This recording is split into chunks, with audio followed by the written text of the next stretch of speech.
Abra sua Bíblia, a segunda carta aos Coríntios.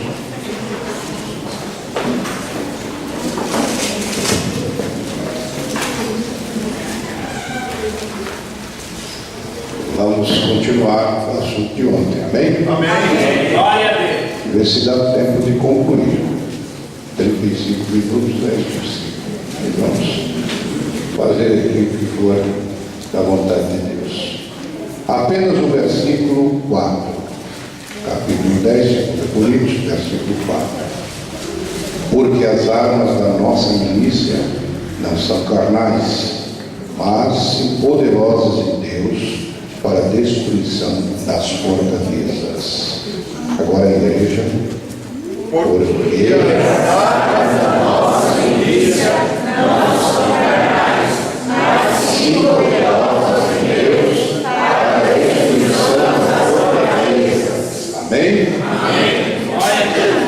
Já falamos sobre a fortaleza da rebelião, podeis aceitar. Fortaleza da rebelião, fortaleza da amargura e a fortaleza do orgulho. Só recordando o que são fortalezas. É bom entender que fortaleza aqui não é sentido bom, né? As fortalezas são forças malignas, como já explicamos hoje, na introdução do assunto, e que se alojam no coração do homem, dando assim um acesso, uma plataforma, para que o diabo possa causar danos a essa vida. E como já na introdução do assunto ontem, chegamos até a terceira raiz, né? Ficou faltando. Nós temos aqui algumas raízes para comentar, ou pelo menos 7. Se você precisar, vai encontrar mais, porque a Bíblia é infinita, tem muito mais. Mas no nosso estudo aqui relacionamos 7 e falamos até a terceira. Como nós temos aqui uns pouco mais de 30 minutos, vamos tentar resumir o assunto. A quarta raiz, ou fortaleza, que se aloja no coração do homem, e evidentemente essas fortalezas, se não forem reprimidas ou se não forem anuladas, e note que o tema do nosso assunto aqui são armas poderosas em Deus para a destruição de fortalezas. O crente, ele tem a capacidade, não dele que vem de Deus, para não ser subjugado por essa fortaleza. Não quer dizer que ela não tente entrar no coração, na vida desse crente. A força maligna é uma força. Só que a força do nosso Deus, a força do nosso Senhor, é a força do mais valente. E ele próprio diz: quando chega o mais valente, aí o valente, que é o diabo, é valente, mas não é mais valente. O mais valente é o nosso Senhor. Agora, nos preparou essas armas, que são armas poderosas. Nós precisamos lançar mão delas para poder vencer. E quando não tomamos essa iniciativa, evidentemente que muitas vezes a ruína é total. Então falamos aqui já de alguns personagens nas fortalezas anteriores, que é a rebelião, a amargura e o orgulho, e agora vamos introduzir o assunto falando sobre a raiz da ira. A raiz é o meio de identificar a fortaleza. Como em Hebreus capítulo 12 fala: não permita que nenhuma raiz de amargura domine o vosso coração, e por ela não só você se contamina, mas outras pessoas, outras vidas vão ser contaminadas. Então você não pode permitir. Se percebeu alguma raiz, seja das identificadas anteriormente ou a que vamos falar agora, essa quarta raiz, que é a raiz da ira. Essa é uma raiz muito comum, porque nós, como seres humanos, até a Bíblia diz, sugestionando que nós, como seres humanos, é comum nós nos irarmos. Às vezes se ira por coisas até banais, não é? Coisas banais. Só que essa ira, até a Bíblia recomenda que não deixe o sol se pôr sobre ela. Não é isso? Porque é perigoso. Por falar nisso, eu estava vendo o testemunho de um pastor. Bom, isso me impressionou muito, porque é um pastor, mas ele teve uma discussão muito séria com a esposa, e ela o magoou profundamente. Aí é que entra a ira, e ele se trancou no seu coração com aquela mágoa, com aquela ira contra a esposa, e foi dormir, quarto separado. A esposa tentou bater no quarto para chamar, ele não deu atenção. 2 vezes ela tentou chamá-lo para que ele desse atenção para ela, ele não cedeu. No dia seguinte, ele saiu sem se comunicar com a esposa, isso lá na África, local onde aconteceu isso. E aí ele pegou o veículo e saiu. E nisso, quando ele já estava de volta, ele foi até a casa dos parentes, talvez o sogro ou os pais, e quando voltava, aí houve um acidente. E o carro capotou, e ele ficou muito ferido ali, foi socorrido, levado ao hospital, mas morreu. E quem quiser assistir esse vídeo, é só entrar lá no YouTube e ver. É quase morto, né? Aí você entra lá, você vai identificar. É um pastor. E aí o irmão, o pastor, vai contando, relatando o que aconteceu. O corpo, o espírito saiu do corpo, ele vê o corpo dele lá, recebendo todos os atendimentos, mas ele foi levado, foi conduzido já para a eternidade, né? E adentrou num lugar que ele começou a perceber que não era bom. E o anjo começou a mostrar para ele, e foi dizendo muita coisa para ele, mostrando, ele vendo ali apavorado, né, com aqueles exemplos que tinham ali. Bom, finalmente, aí o anjo disse para ele: se o livro da tua vida fosse fechar hoje, esse seria o teu lugar. Misericórdia, como falou isso ali. Mas eu sou pastor, eu prego a palavra. Falou: não, mas você não perdoou. Mas eu pedi perdão para Deus. Deus não te perdoou porque você não perdoou a sua esposa. Me parece uma coisa simples. Ficou irado, tão irado que não perdoou. E aí, quando ele já ficou aliviado, porque o anjo disse: se o livro da tua vida fechasse hoje, não vai fechar, porque Deus ainda deu mais uma chance para ele. E aí ele passou por um processo lá, é bem longo o testemunho, né? Porque ele passou 3 dias, se não me engano, 3 dias morto. Então o corpo dele chegou a recebeu um tratamento até para embalsamamento, coisa tremenda, né? Depois que Deus permitiu que ele voltasse, aí o corpo teve que passar por um processo e sequelas não saíram mais, né? Porque houve até amortecimento de certos membros. Então, só ilustrando o que significa a ira. Por isso que a Bíblia diz: não permita que o sol se ponha sobre a ira. Jesus falou: se tem alguma coisa contra o teu irmão, ao trazer a tua oferta, não apresente. Isto é, nem o culto pode ser apresentado se existe alguma raiz de ira no coração. Vai, conserta primeiro com seu irmão, depois vem e oferece a tua oferta a Deus. Porque senão não será aceito. Simplesmente não será aceito. Esse irmão, quando ele viu aquilo, ele achou que estava tudo bem, porque ele estava sendo conduzido, ia ser levado para um lugar melhor. Só que o anjo foi muito claro para ele: sim, aqui seria o seu lugar. E muitos já estão lá. Por quê?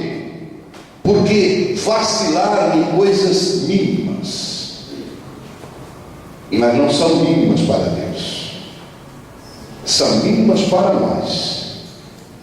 E o homem tem uma tendência, na Bíblia mesmo está um texto, fala: isso não faz mal, isso não faz mal, mais aquilo, e vai acumulando, né?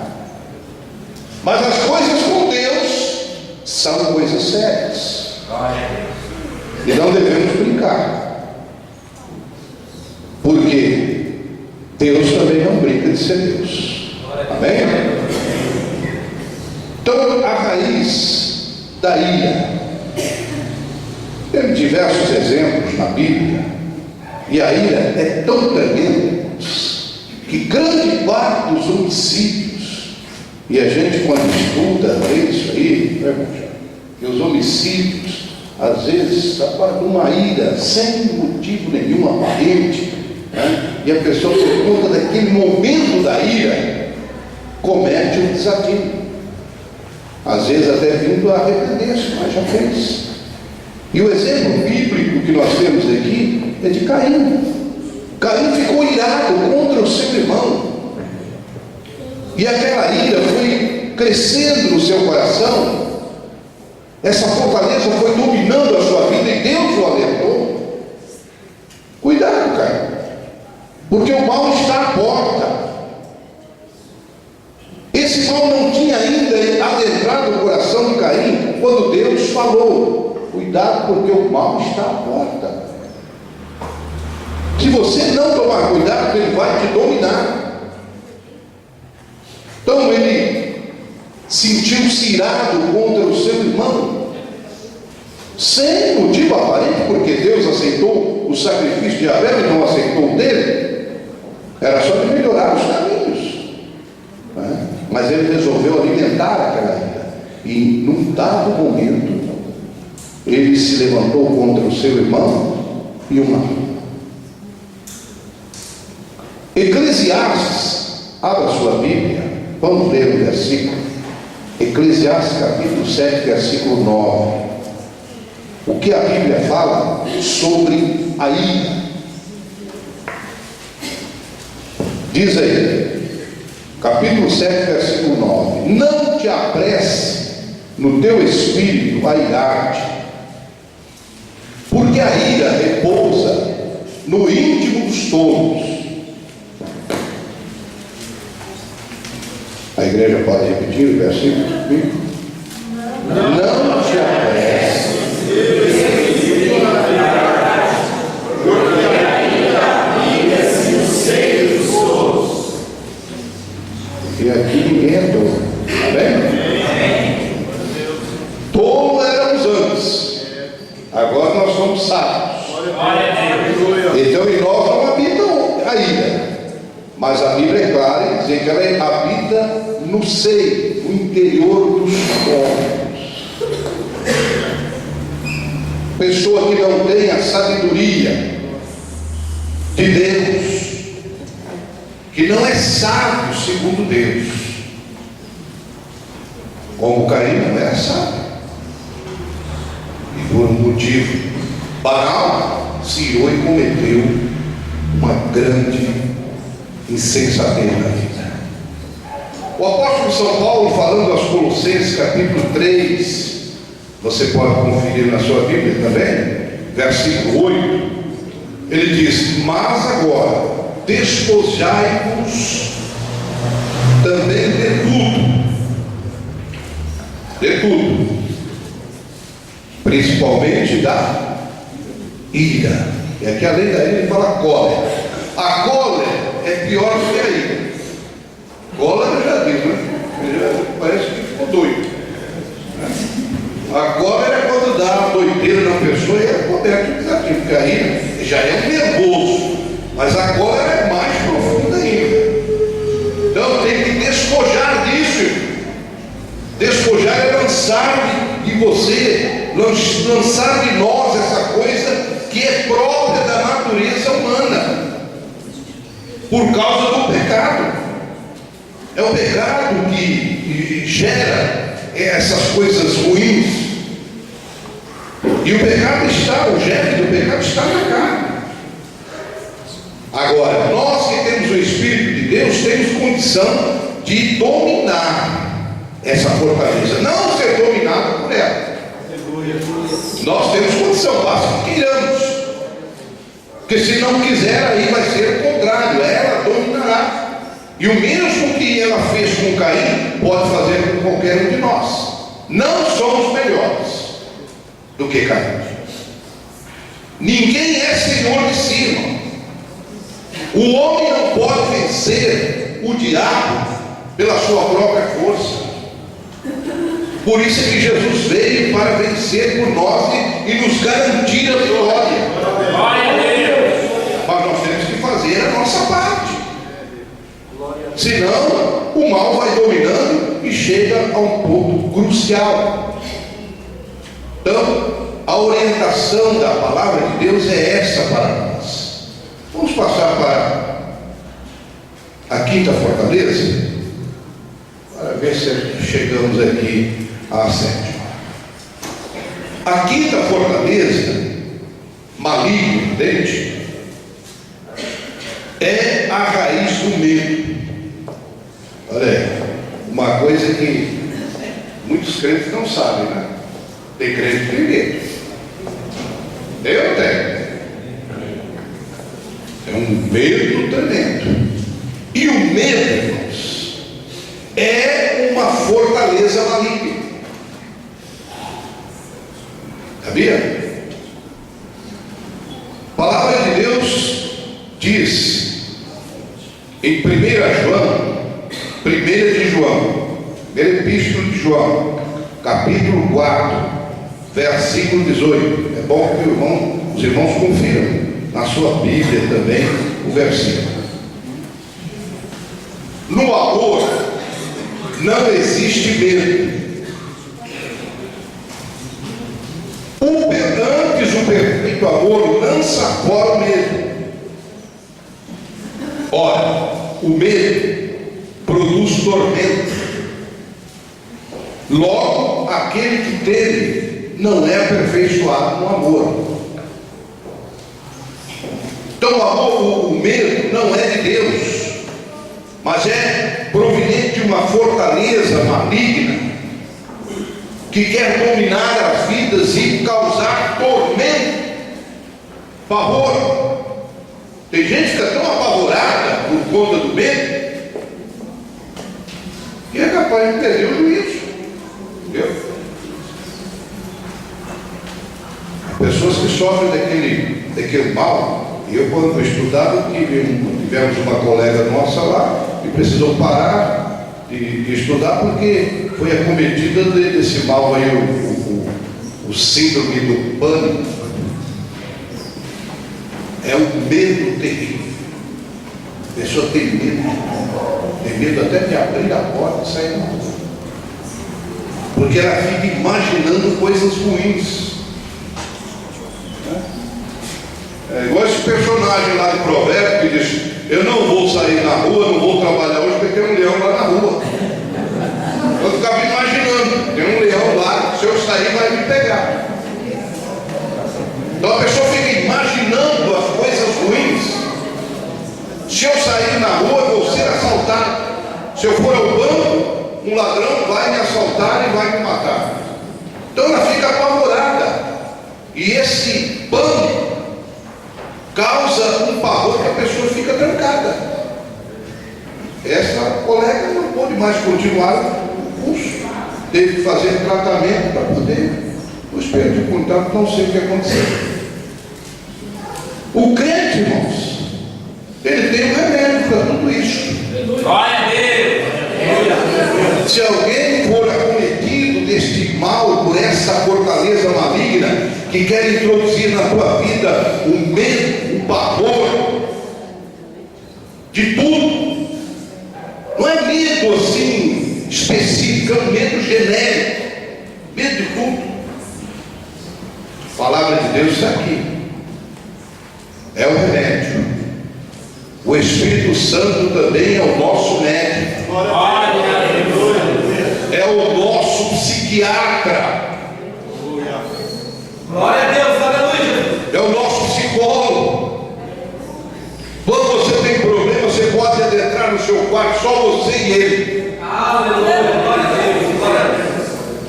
e vai soltando tudo que tem no seu coração, e ele vai te ouvir, e você terá uma palavra que é um bálsamo para a tua vida, é um alívio para o teu sofrimento, porque ele é o nosso médico dos médicos.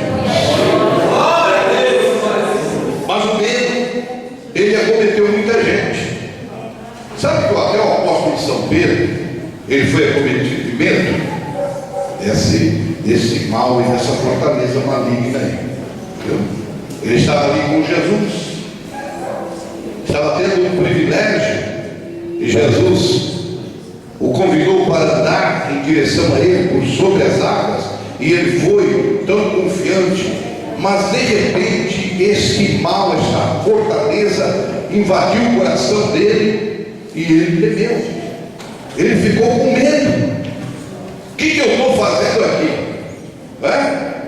Ele poderia dizer: graças a Deus eu estou aqui, estou sendo vitorioso, andando sobre as águas. Podia chegar até Jesus e dar um abraço de Jesus, mas ele não teve, porque o medo não teve esse privilégio, porque o medo passou a dominar o seu coração.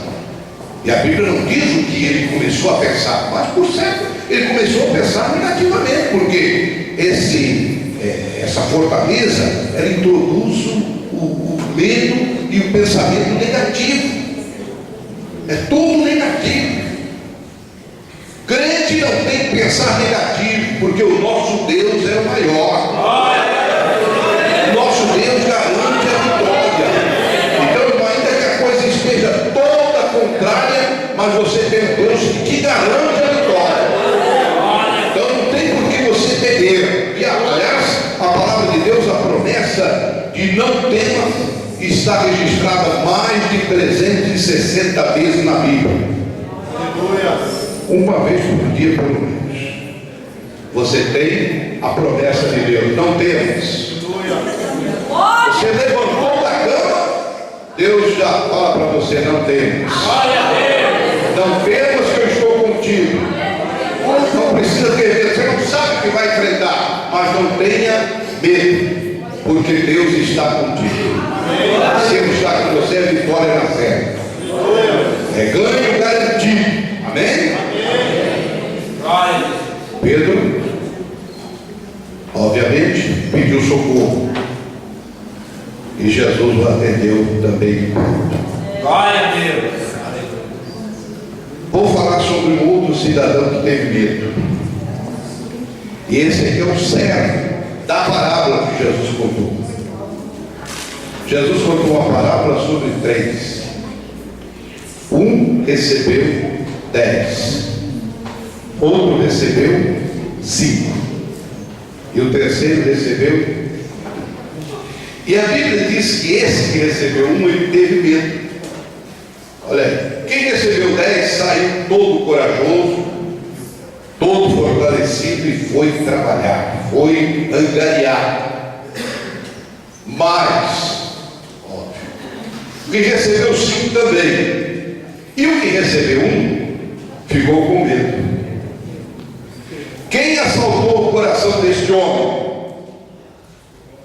Essa fortaleza maligna aí, chamada medo, pavor. Que ele começou a pensar no seguinte: ele pegou aquela mina que ele recebeu enrolou num lenço, bem guardadinho, e começou a cogitar. Esse Senhor é muito rigoroso. Ele é capaz de colher aonde ele não semeou. O negócio com ele é tremendo. Quer saber uma coisa? Eu vou esconder essa mina bem escondida, para que quando ele voltar, eu devolva ela inteira para ele. Integralmente, quer dizer, ninguém vai me roubar essa mina. Veja como o pensamento negativo deste homem, por conta do medo, levou-o a esconder aquela mina e ficar inativo. Ele não teve a iniciativa de começar a aplicar na obra. Ele achou que o caminho certo, o caminho correto, seria esconder, guardar, bem guardadinho, escondida aquela mina. E quando o Senhor voltasse, ele devolveria. É simples, não é? Só que o Senhor o reprovou completamente. Ele foi redondamente reprovado. Você deve, pelo menos, disse o Senhor a ele, ter aplicado esse valor. E eu agora exigiria o juro.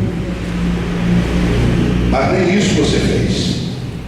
Então, a consequência para esse servo, nós já sabemos qual foi. Prejuízo total, 100% prejuízo. Por conta da fortaleza do medo. Lança fora o medo. Você tem o amor de Deus no coração. A Bíblia diz, nós lemos aqui, que o amor de Deus, ele lança fora o medo. Ele não permite que ninguém sofra, porque o medo faz a pessoa sofrer. Como diz o apóstolo João aqui, cria um tormento na pessoa.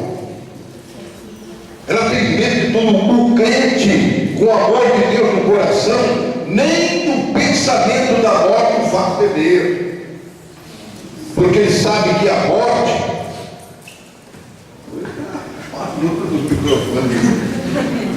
nem o pensamento da morte o faz temer, porque sabe que a morte não é uma aproximação do crente para com Deus. Ele vai entrar na eternidade, se aproximar de Deus.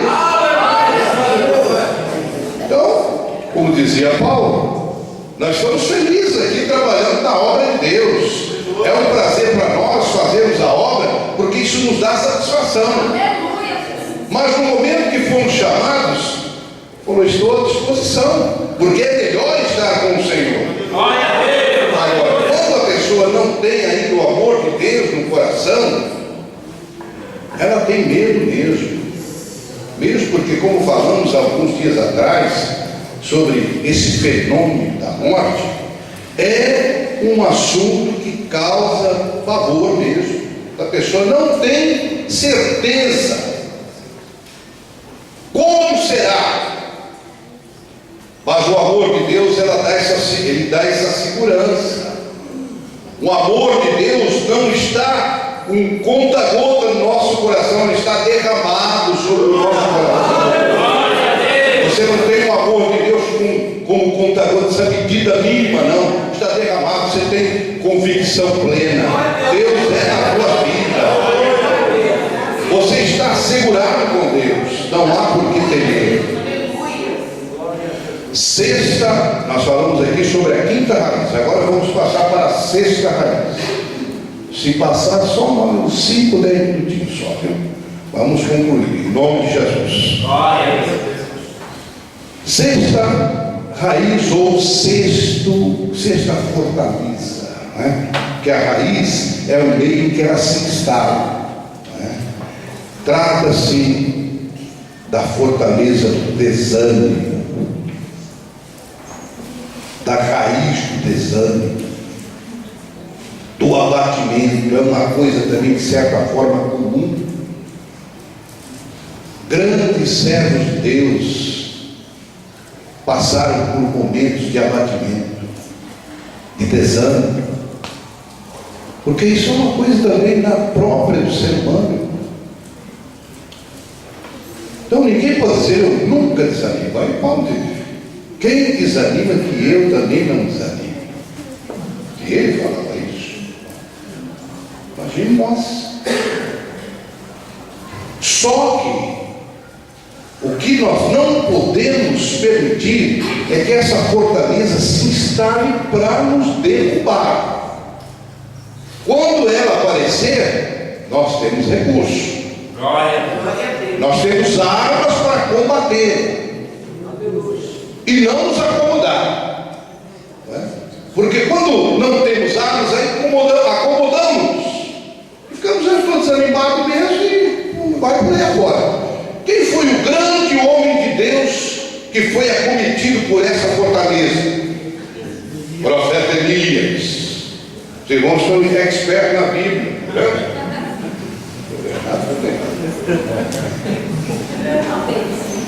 O profeta Elias, aquele homem que foi conhecido, que é conhecido na verdade, profeta do fogo, não é isso?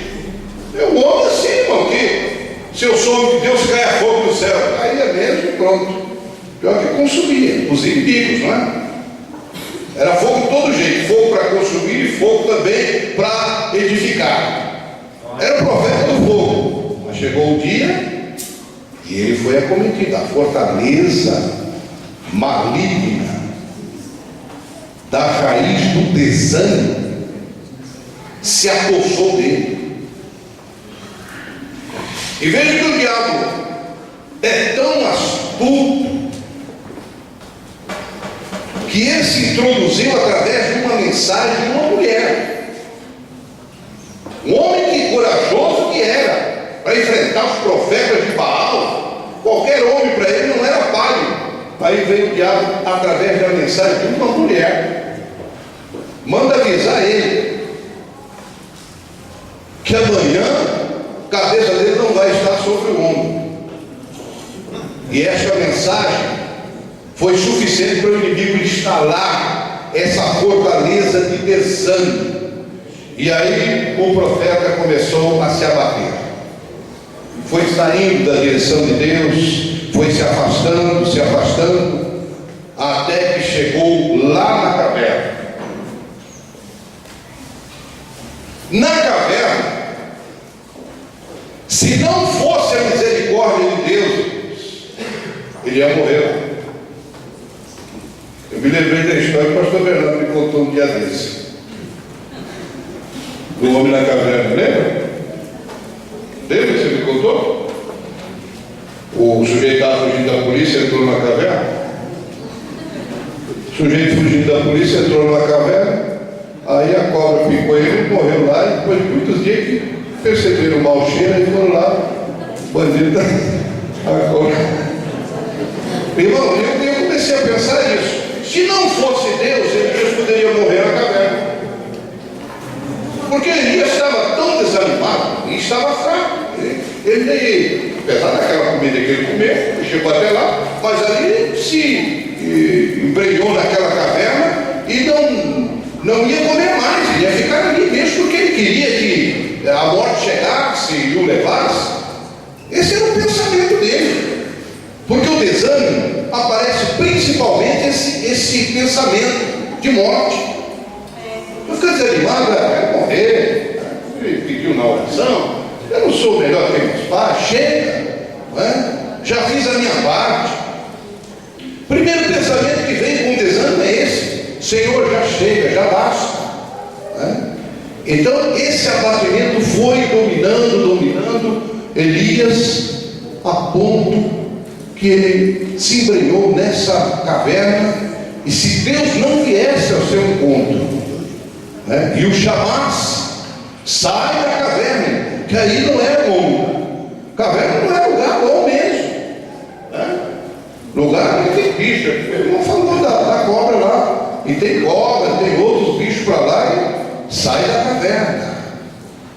Tanto que Deus não quis que ele continuasse na caverna, sabe? Vem porque eu tenho coisas melhores para você. Ainda tenho bênção para a tua vida. Ah, mas eu não, ainda tenho bênção para a tua vida. Você ainda tem muita coisa para fazer. Mas eu estou sozinho, Senhor. Só tem eu. Agora só tem eu.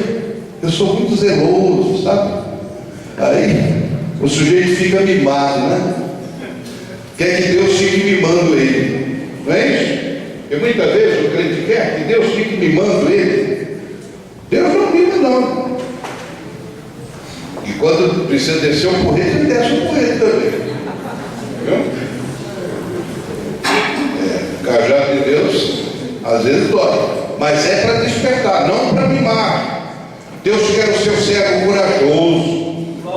Deus é um Deus corajoso e quer os seus servos corajosos também. Deus é um Deus forte e quer os seus servos fortes. Tanto que o profeta lá diz: diga ao fraco, eu sou forte. Repita comigo esse verso: diga ao fraco, eu sou forte. Nunca dê um gostinho ao diabo dizendo: eu estou fraco, eu estou desanimado, eu não aguento mais. Mesmo que você esteja desanimado, diga: eu estou animado. Porque a tua força vem do Senhor, o teu ânimo vem do Senhor. Não vai tirar de você, não. Se você está declarando, Deus vai fazer gerar a fortaleza na tua vida. Deus vai fazer gerar o ânimo na tua vida. E o salmista descobriu esse mistério. O salmista também que passou, claro, Davi, ninguém mais do que Davi, sofreu esses embates dessas fortalezas malignas. Não só ele, outros salmistas também declaram os seus salmos. Passaram por esses momentos de desânimo. Irmão, todo servo de Deus, Paulo já declara isso, que ele que quer viver piamente sofre perseguição principalmente de demônios. A gente fala em perseguição, a pessoa pensa: é alguém que vai me perseguir. Você se esquece que os nossos maiores perseguidores são os demônios. E o que é pior, você não vê eles e está te perseguindo. Só que nós somos mais do que vencedores contra eles. Amém? Amém? Então não temos. Porque o salmista, quando passava por esses sofrimentos, por essas aflições, ele recorria ao Senhor. Recorria como? Na oração, no jejum, nas lágrimas. No momento que ele dizia: eu faço nadar a minha cama. Mas não era em vão, porque Deus vinha com resposta para ele. E outro recurso que o Davi tinha, eu achei interessante isso. E às vezes eu estava lendo alguma coisa sobre argumentação, e o escritor dizia sobre o recurso da dialética consigo mesmo. Como é importante isso. Diz: o salmista já usou isso aqui, irmão. A pessoa falar com a sua alma, falar com o seu espírito. Não é sair na rua falando sozinho, não. Senão eu vou dizer que você está maluco mesmo. Não é isso. Não é? Aí você, esse aí ficou crente, ficou maluco. Não precisa isso também. Mas você tem o recurso de falar com a sua alma. O salmista, quando ele estava passando por esse momento, ele disse: por que estás abatido, ó minha alma? Por quê? Ele está conversando com a alma dele. Porque se você não procurar animar a tua alma, lembra que você tem um Deus. Espera nele, porque ele ainda te ouvirá. Essa era a pregação que Davi fazia para a sua própria alma. Então o recurso dessa dialética consigo mesmo é importante, irmãos. Porque às vezes você não tem alguém para aqui pessoalmente, prontamente, mas você pode falar com a sua alma, você mesmo, entrar nesse diálogo. Elias não fez isso. Elias achou melhor se acomodar no desânimo. Ele poderia conversar com a sua alma, como o salmista fez, e se restabelecer daquela situação, mas ele não fez. Então sofreu mais. Já o salmista dizia: por que estás abatido, a minha alma? E por que te perturbas dentro de mim? Olha, com a alma está dentro dele. Eu estou sentindo que você está aí perturbado, está agitado. E não acontece isso às vezes conosco, irmãos. A nossa alma fica agitada. É o momento de parar e perguntar: por que estás abatido, a minha alma, e te perturba dentro de mim? Espere em Deus, pois ainda o louvarei. Espere em Deus, que é a salvação da minha face.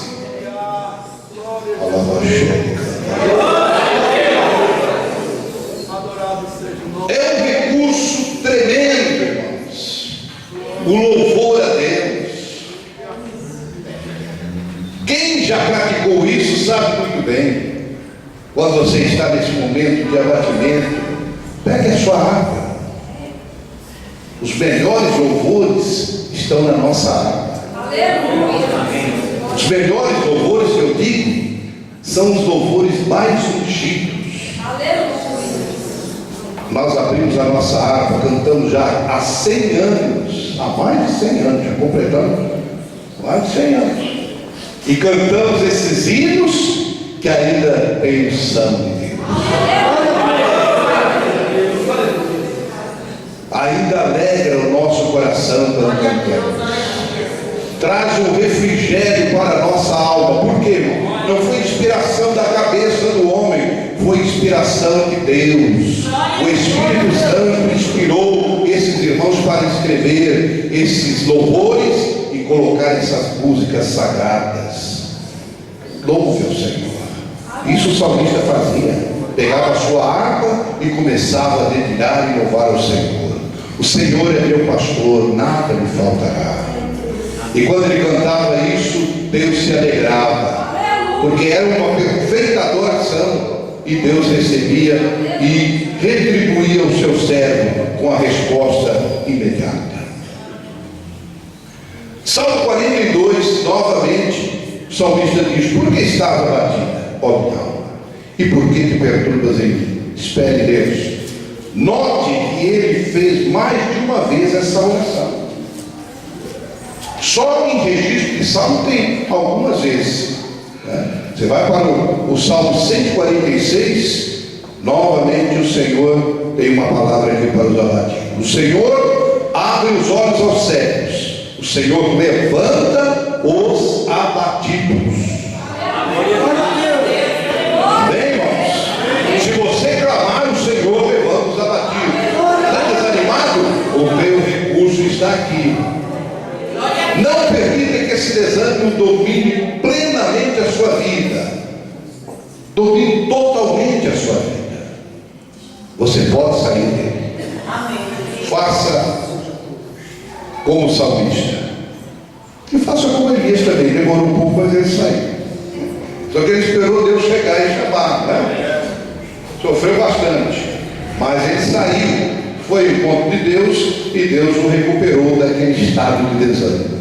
E por último, para concluir o assunto, a fortaleza chamada raiz da mentira. Isso é terrível. Por quê? É um mal que acomete muitos crentes também. E é um vício tão tremendo. É um vício porque a pessoa vicia mentir. Às vezes até pregando ele está mentindo. Tem, irmãos, tem pregador que mente sim. Não tem, irmão? Mas tem menos. Porque o pregador quer ele quer só se aparentar ou apresentar diante do povo, e para isso ele usa de tudo quanto é recurso. Eu ouvi um pregador uma vez falar, irmãos, e aí dizia como o pastor Abel disse: sangue de Jesus tem poder, é para clamar mesmo.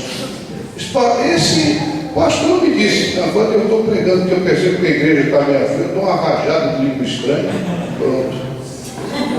Isso é mentira, irmãos, porque isso é um recurso para querer influenciar o povo. E nós não temos que nos preocupar aqui, se eu estou ministrando a palavra, a igreja precisa ficar se alegrando em línguas estranhas, fazendo barulho. Não, eu tenho que me conter aqui, que eu estou falando a palavra que Deus está mandando falar. Essa palavra é edificação para a igreja.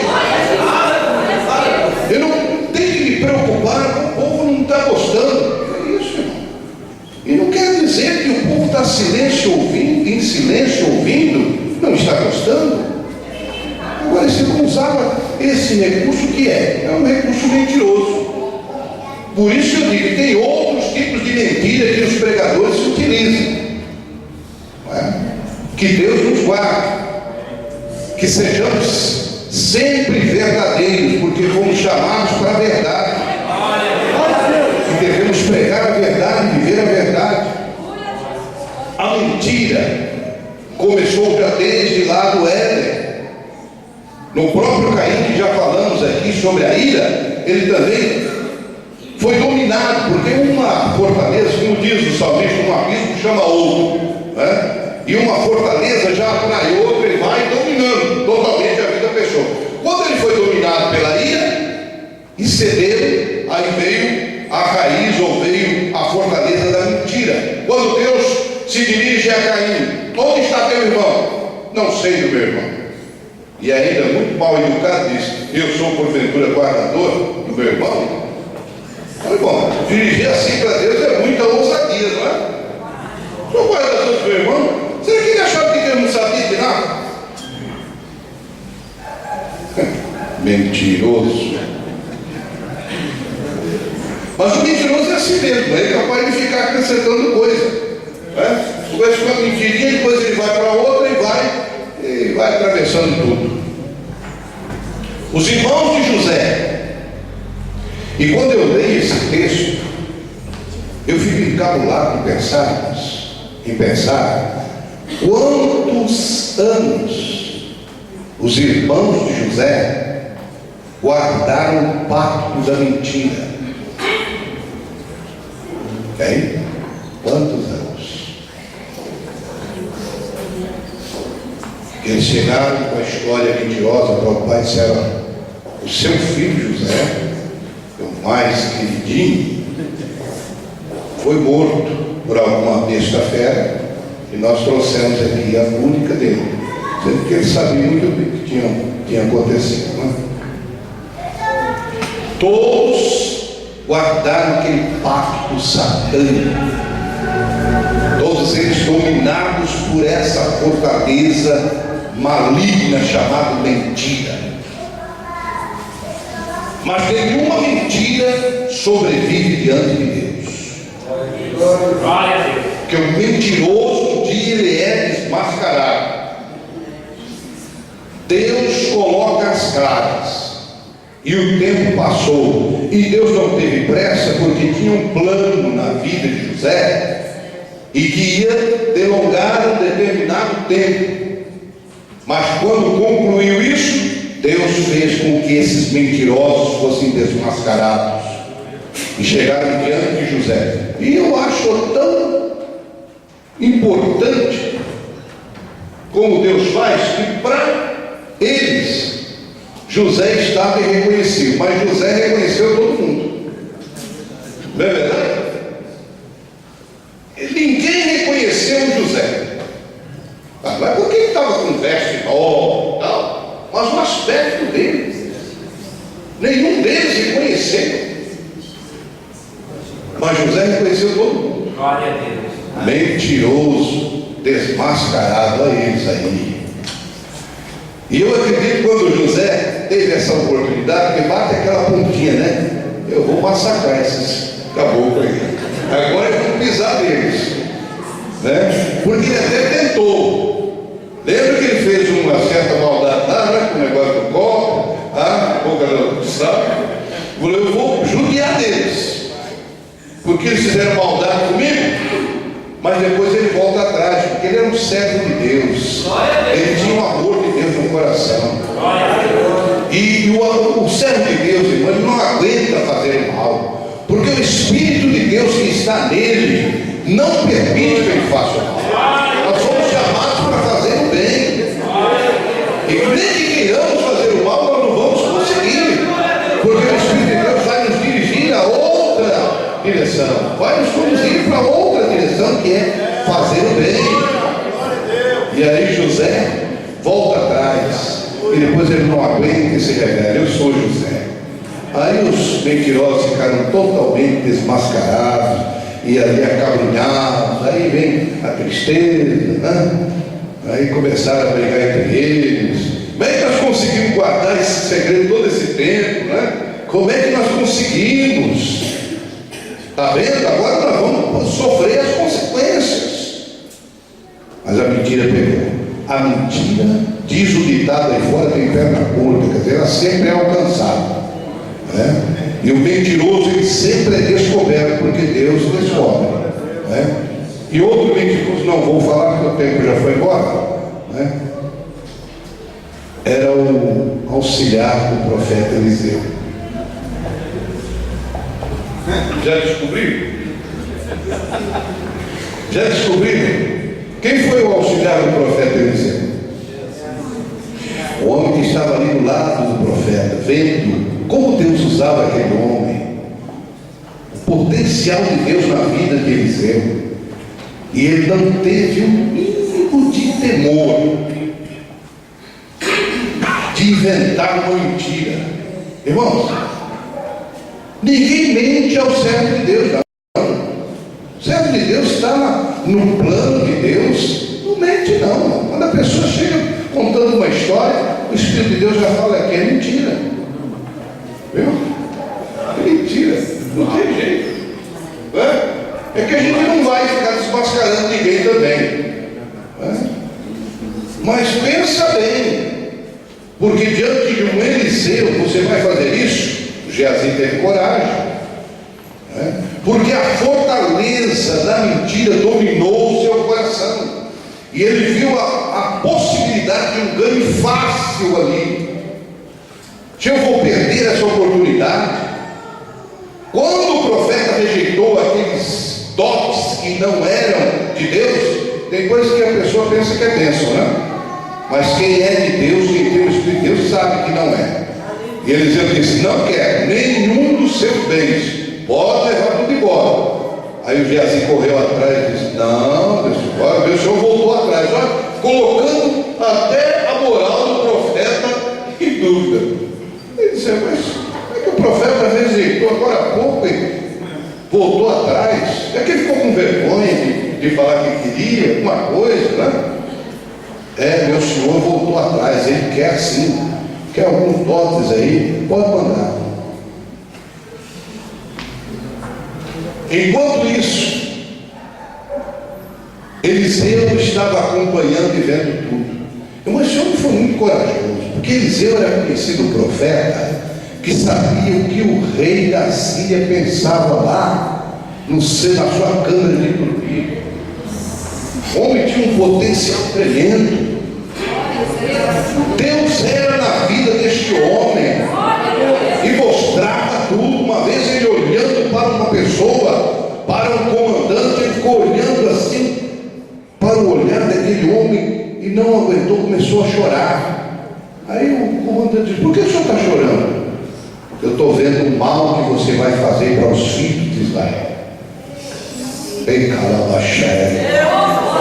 Era o homem que tinha visão de Deus, espírito de revelação.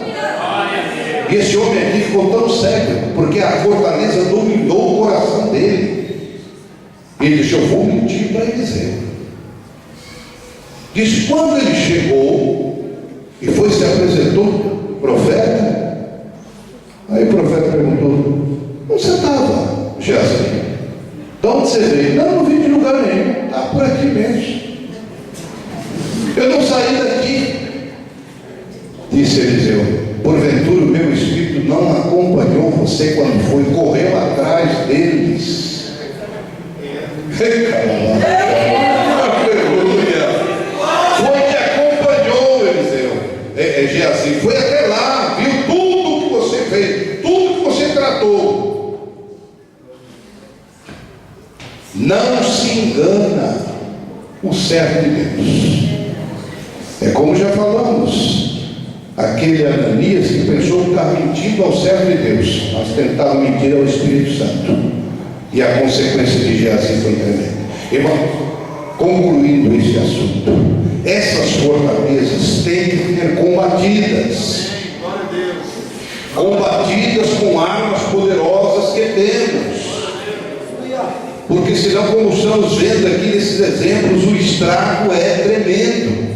Este homem foi acometido da lepra que ele herdou de Naamã. Aquela coisa maligna. E ele viveu o resto da sua vida leproso. Porque foi dominado, ou se deixou dominar por essa fortaleza chamada raiz de mentira. Que Deus nos guarde, nos ajude a nos manter na palavra de Deus. Amém?